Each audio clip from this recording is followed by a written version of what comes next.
శిలమా నేను బతికి ఇండస్ట్రీలో బతికే వాళ్ళు కింద స్థాయిలో చూడు, వాళ్ళకి ఎట్టా ఇది ఉన్నా తిప్పలే లేకపోయినా తిప్పలే.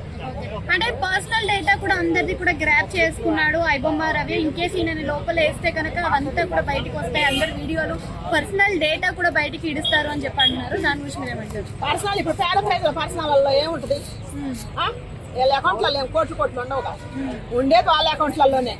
ఫోటోలు మార్పింగ్ చేసినా ఓకే అంటారా మరి? అప్పుడు ఫోటోలు అసలు అంత దూరం ఆలోచించిన అవసరం లేదు, ఎందుకంటే ప్రజలకు ఇది ఒక సృష్టించారు అనమాట.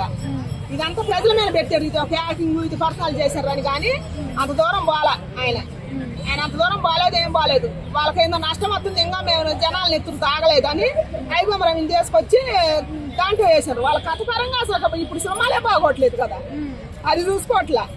అంటే ఐబొమ్మ రవిని తెలంగాణ పోలీసులే పట్టుకున్నారంటారా, లేకపోతే ఆయన అంతటికి ఆయన వచ్చి లొంగిపోయినట్టు అంటారు? ఇప్పుడు ఆయన లొంగిపోలేదంట, ఆయన సవాళ్ళు విసిరినందుకు వీళ్ళకి కోపం వచ్చినట్టు సత్యనారాయణ సార్ వాళ్ళకి.